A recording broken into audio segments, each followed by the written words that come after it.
Isang mapagpalang araw po ng Miyerkules, May 6, 2026. Kabayan, meron tayo pinaka-latest na weather update sa lagay ng ating panahon. But before that, please don't forget to like and subscribe. And then pahit po ng notification bell. Importante po yan. Maraming salamat po. So, kamusta po? Ito po ang extension ng update natin. No? Yung una, nasa madaling araw natin. Ito yung kasunod po. So, antabayan na natin at samahan nyo po ko sa ating update. So, ipakita ko muna etong ating tropical threat potential. So, tatlong sama ng panahon po ang ating minomonitor at medyo nakakatakot ka kung iisipin. Pero huwag kayong mag-alala. Ang importante, handa tayo bawat oras ha. Kalma lang po, huwag tayong kabahan, huwag matakot. I-explain ko ang banta ng sama ng panahon. Kung makikita nyo sa ating pinakamapa o sa ating tropical cyclone threat potential, dalawang klase ho yan. Ito pong nauna, sa pagitan po ng May 5 hanggang sa May 11, ito po, merong papasok po na bagyo sa loob ng ating Philippine Area of Responsibility. Tropical cyclone, nasa red warning alert, no? Ibig sabihin, ito ay may chance pang mas lumakas.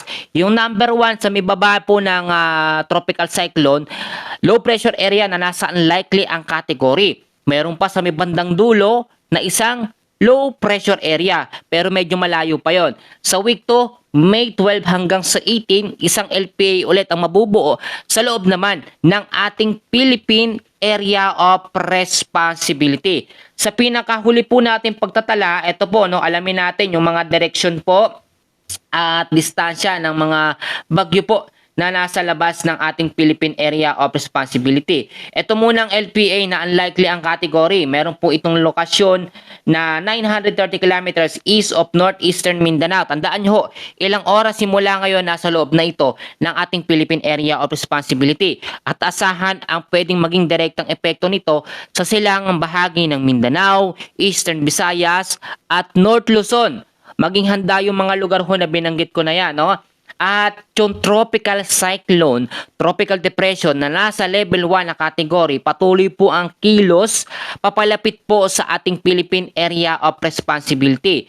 So kung makikita nyo, lokasyon nito 2,575 kilometers east of northeastern Mindanao.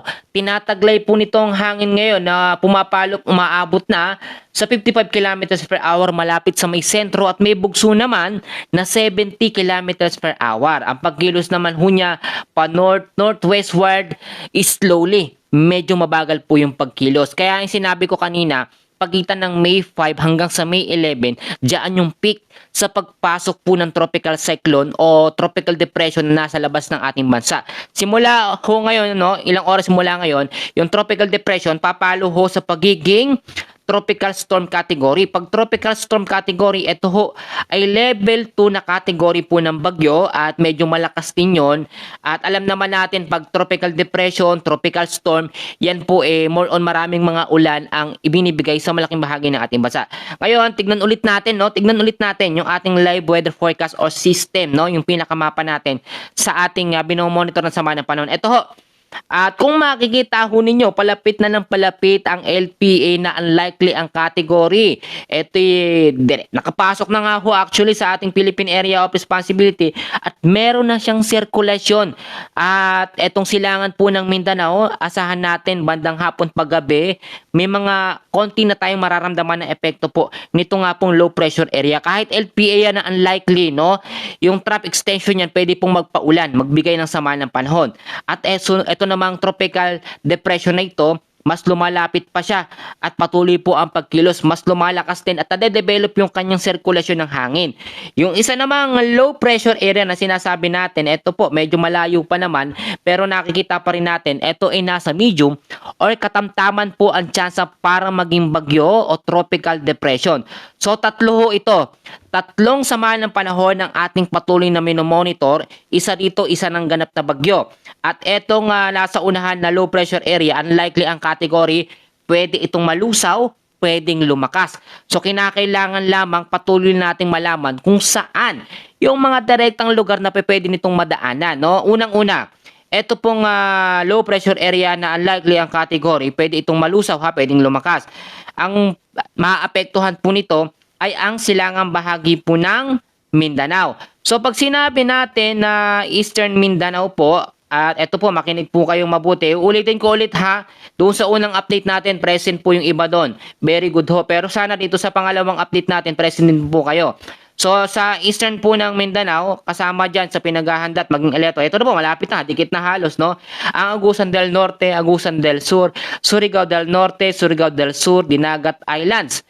Kasama rin ang Davao de Oro, Davao del Norte, Davao del Sur, Davao Oriental, Davao Occidental. So more on marami mga pag-uulan ang maidudulot po ng tropo extension po ng low pressure area. Ito namang tropical cyclone o tropical depression na lumalakas habang lumilipas po ang mga oras ay lalapit po dito naman sa parte ng Eastern Visayas. So pag sinabi natin na Eastern Visayas po, no, ito kasi yung mga daanan lagi ng bagyo at lagi na apektuhan kahit last year talaga. Ang tindi na nagiging epekto, kaya nga po lagi yung mga paalala ko, importante ho yan.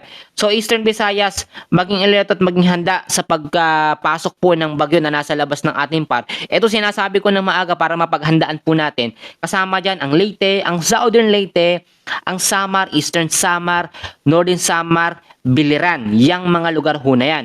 Pero eto, take note, dahil nga po nakikita natin yung pwedeng record system doon sa senaryo natin, no?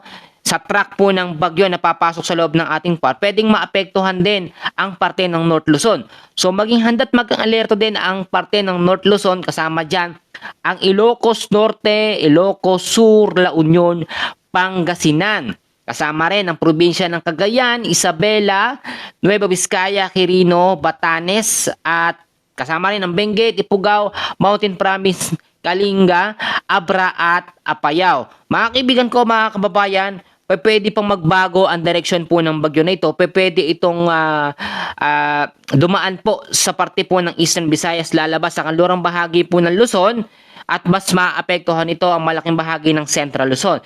Kaya kailangan lamang ay maging handa tayo sa mga posibilidad na pwedeng mangyari. Yung iba ang tinatanong, tapos na ba ang tag-ulan? Bakit?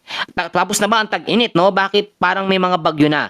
So, hindi pa naman actually tapos o kino-consider o pinoproklama na tag-ulan na, no? Andun pa lang tayo sa transition period, papuntang tag-ulan. Pero, normal na may mga nade-develop na mga bagyo kapag sobrang init, no? Alam nyo, yung sobrang alinsangan, yung sobrang init, nag-evaporate yung singaw sa lupa. Yun po yung mga moisture na nabubuo, mga kumpul na kaulapan, na siya namang nagiging LPA, nagiging tropical depression, at mga bagyo. Samahan pa yan ng malakas na ihip po ng easterlies o maalinsangang hangin na nanggagaling sa karagatang Pasipiko. Ganito ang mangyayari. Kapag ang bagyo o tropical cyclone na ito ay pumasok na sa loob ng ating Philippine Area of Responsibility, ang easterlies ay mawawala at ang magiging pangunahing weather system natin, ang low pressure area at ang bagyo na nasa labas ng ating bansa. Sa ngayon, wala pa rin ang southwest monsoon o habagat. Kaya yung mga nagsasabi kung kailan ang habagat, mararamdam at mararanasan natin yan sa mga susunod na buwan. So, kailangan maging handa at maging alerto po tayo. Sa ngayon, yan muna ang ating pinaka-latest na weather update.